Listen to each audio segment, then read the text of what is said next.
Hello and welcome. I'm Geeta Mohan and you're watching India Today Global. The big story coming in from New York. UNGA address was nothing but a Trump show. His first speech during his second term at the White House was filled with praises for the achievements of his administration, jibes at the opposition, and his unending claims of attempts to bring peace across the world. The president's speech begins by mocking the UN, saying the building does not have a good escalator and a failed teleprompter, forcing him to read out from papers. He also highlighted how his policies have reshaped the American borders and shipped the alien immigrants back to their countries. Trump reiterated his desire to win the Nobel Peace Prize after asserting that his attempts ended the 7 unending wars, which included India and Pakistan. He continued to allege that India and China have benefited Russia by buying its oil and thereby indirectly funded the Russian war machine. He urged the European nations to impose sanctions so that Russian economy could cripple. Trump's unfounded claims and allegations have affected India-US ties. The recent one has been the H-1B visa hike, which jolted the IT sector. External Affairs Minister Jaishankar, meanwhile, also met with his counterpart, Marco Rubio, Secretary of State, in New York yesterday. And during an interview, Secretary Rubio was hopeful that the US will be able to fix the additional tariff or secondary penalties of 25% imposed on India. I ended 7 wars, dealt with the leaders of each and every one of these countries, and never even received a phone call from the United Nations offering to help in finalizing the deal. All I got from the United Nations was an escalator that on the way up stopped right in the middle. If the First Lady wasn't in great shape, she would have fallen, but she's in great shape. We're both in good shape. We both stood.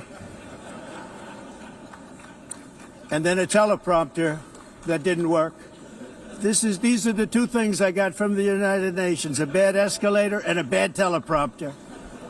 Likewise, in a period of just 7 months, I have ended 7 unendable wars. They said they were unendable. You're never going to get them solved. Some were going for 31 years, 2 of them, 31, think of it, 31 years. One was 36 years. One was 28 years. I ended 7 wars, and in all cases they were raging with countless thousands of people being killed. This includes Cambodia and Thailand, Kosovo and Serbia, the Congo and Rwanda, a vicious, violent war that was, Pakistan and India, Israel and Iran, Egypt and Ethiopia, and Armenia and Azerbaijan. It included all of them. China and India are the primary funders of the ongoing war by continuing to purchase Russian oil. But inexcusably, even NATO countries have not cut off much Russian energy and Russian energy products, which, as you know, I found out about 2 weeks ago, and I wasn't happy. Think of it. They're funding the war against themselves. Who the hell ever heard of that one?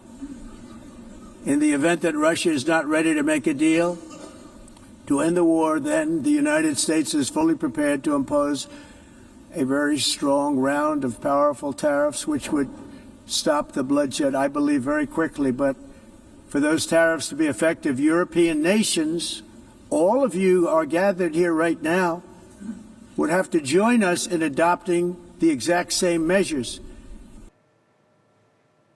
A little over 56 minutes and under just about an hour, this speech of President Trump was the first after he took office for the second time.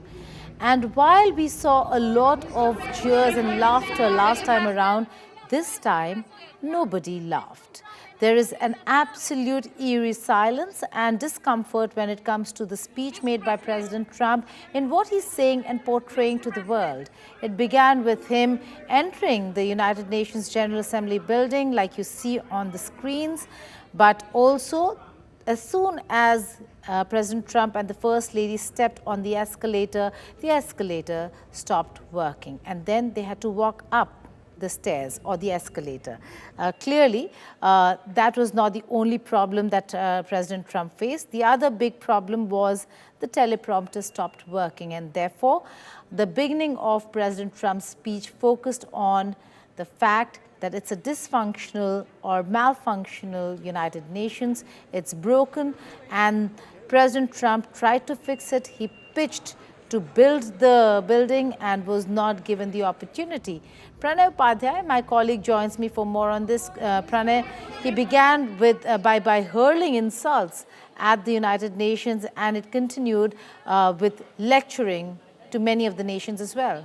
Definitely, Geeta. He was there on that preaching podium. He was teaching the world leaders that, how the UN as an institution has failed, how it has not delivered, how much benevolent United States have been, how US is doing. He is sharing the burden of things which UN should have been doing, and how, UN has not supported him. He has stopped so-called 7 wars, and he did not even receive a phone call from the United Nations, but only he gets is a broken escalator and a non-functional teleprompter. So definitely it was his complaint with the UN from the podium of the United Nations, but definitely he also listed out many issues, including his effort to stop the war of Russia and Ukraine, his effort to stop and find a solution of Gaza and Israel conflict. Also, how he is trying to redefine the policy of the mass migration, how he is trying to control and bring order in the United States. So he listed out many things in his speech of 56 minutes and 41 seconds.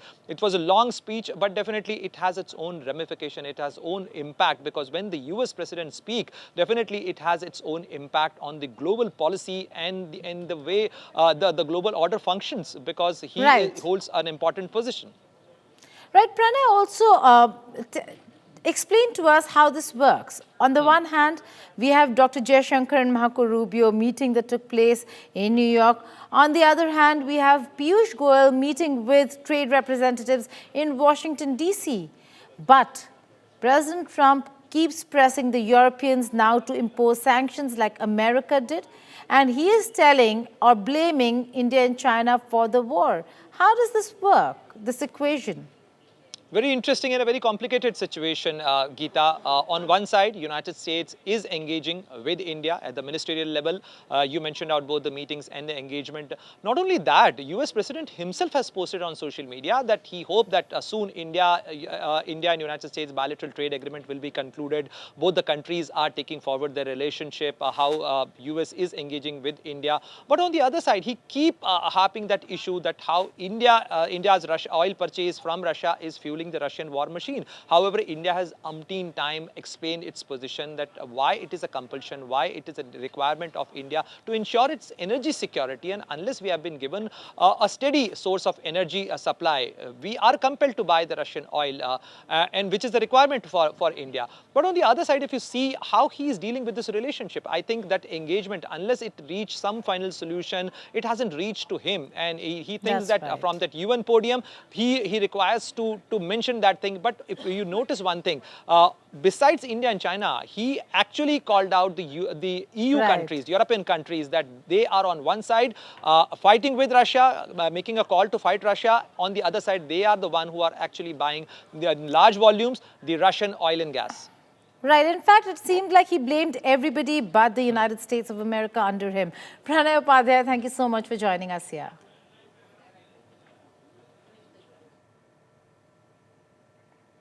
Now, US owes United Nations big money, but will America pay up? If President Trump's speech at the UN is anything to go by, then it seems highly unlikely. Trump insulted UN infrastructure and then lectured other nations. But this time, nobody laughed. Why? We tell you with this detailed analysis on statecraft. You can watch the entire episode on India Today Global's YouTube channel. But for now, here is the excerpt. Please raise your right hand and repeat after me. I, Donald John Trump, do solemnly swear.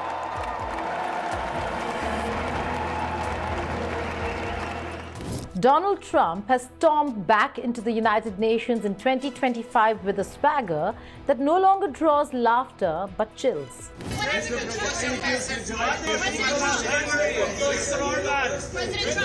Gone is the 2018 moment when delegates chuckled at his boasts. America's so true.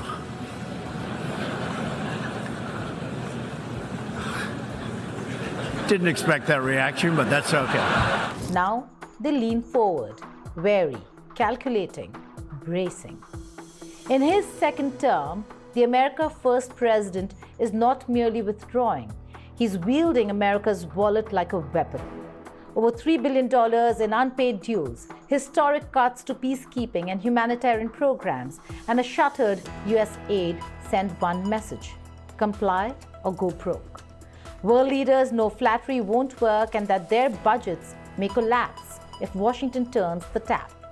Is Trump's mission to slash U.S. funding, especially at the UN, a revolution in global power or a slow-motion demolition of multilateralism? Hello and welcome. You're watching Statecraft with me, Geeta Mohan.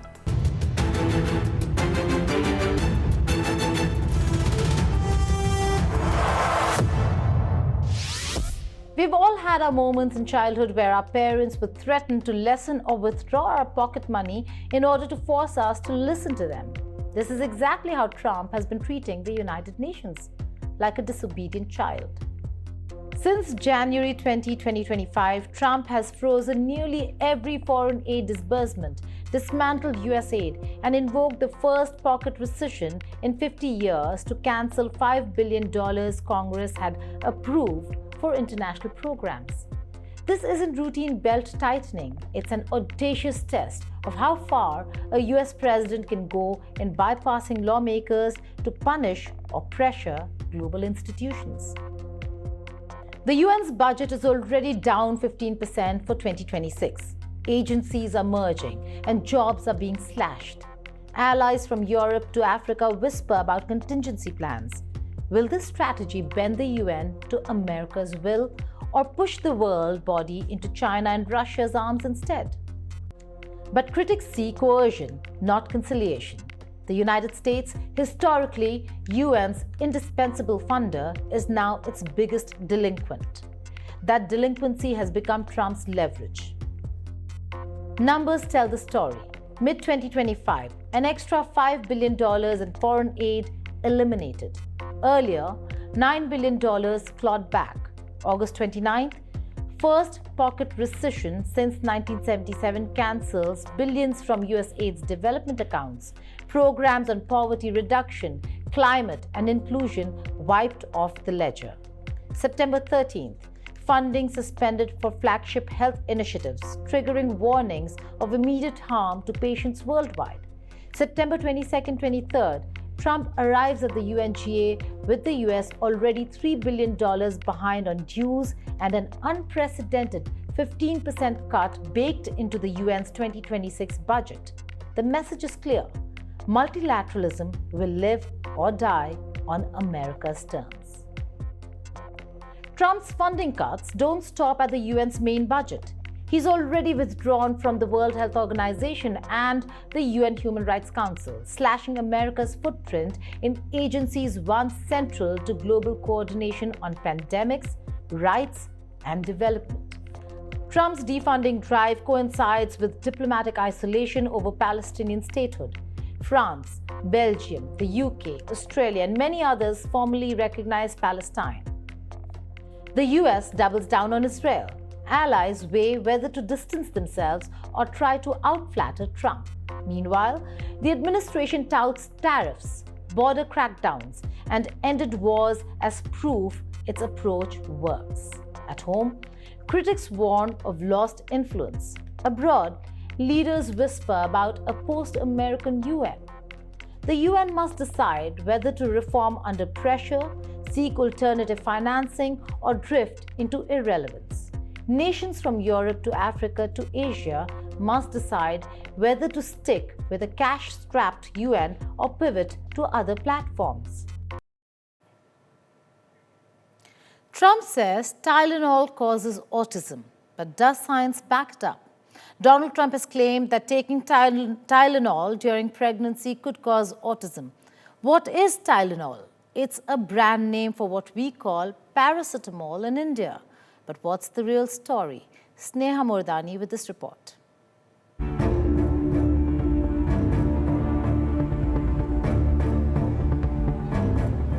A new day, a new controversy surrounding President Donald Trump.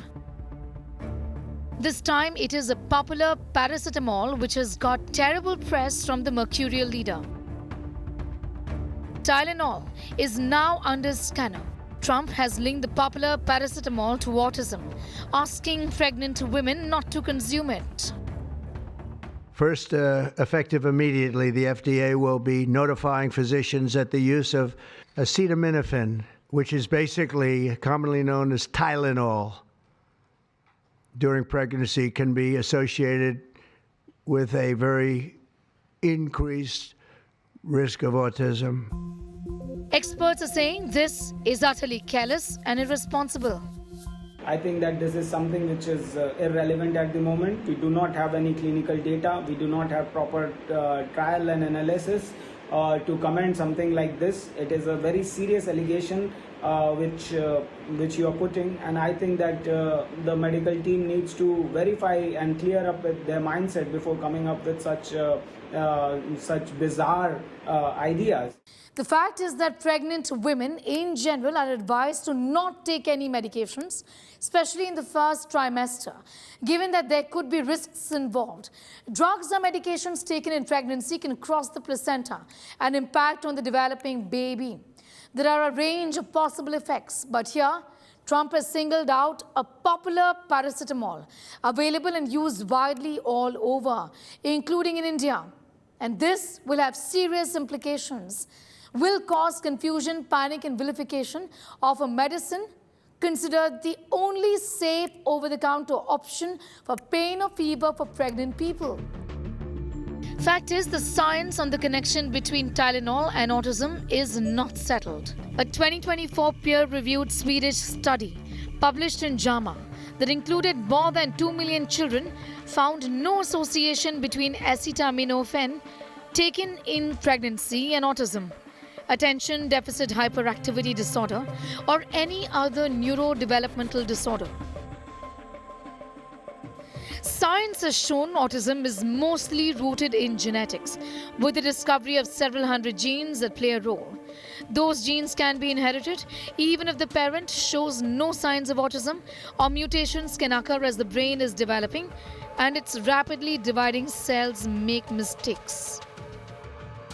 Well, this is not the first time that a statement of this kind has been made by Donald Trump. Earlier, he had said that COVID would go away, downplaying the seriousness of the infection. He'd also said that 99% of the times COVID was harmless. He had said doctors get money if someone dies from COVID. Well, Robert F. Kennedy Jr., Trump's health secretary, is an anti-vaccine activist. Clearly, worrying signs that in Trump administration, science could just possibly be taking the back seat. In New Delhi, Sneha Mordani for India Today Television. Pro-Palestine protests broke out across Italy after Prime Minister Giorgia Meloni did not recognize Palestine as a state at the United Nations. It disrupted transport services, closed down schools. It is after France having recognized Palestine. Italy is one of the European countries after Germany that is holding out. E chiediamo a Israele di cessare gli attacchi. After Italian Prime Minister Giorgia Meloni did not formally recognize Palestine as a state,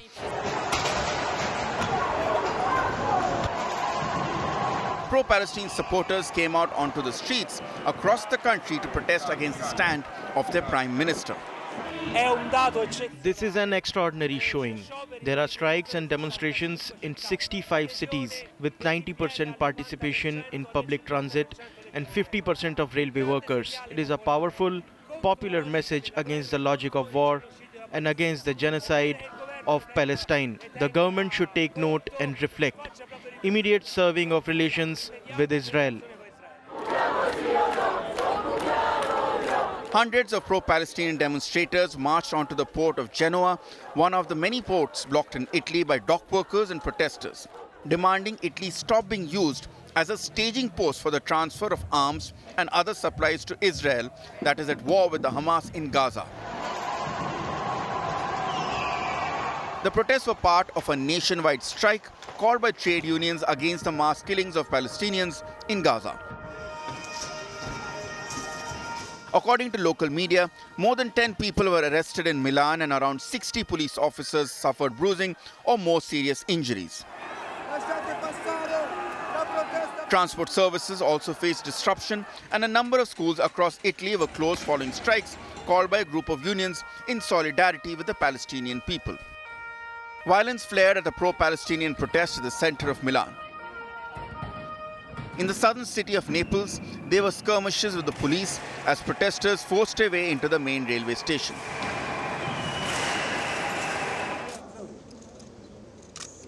France has been the latest country to join the list of countries to recognize a Palestinian state at the UNGA this week. The UK, Canada, Australia and Portugal too have recognized the Palestinian state. Pressure is mounting on Israel to end the Gaza war and recognize the two-state policy. But Prime Minister Benjamin Netanyahu had earlier vowed to stop the creation of a Palestinian state. The US has meanwhile not granted visas to Palestinian officials, including their President Mahmoud Abbas, to attend this year's UN General Assembly session. This had prompted a resolution to allow Abbas to address world leaders gathered at the General Assembly via a video link. Abbas is among the 80 Palestinian officials whose visas have been revoked by the United States. With Mahashweta Lala, Bureau Report, India Today. That's all in this edition of India Today Global. Do stay tuned to India Today for all the latest news and updates. Goodbye and take care.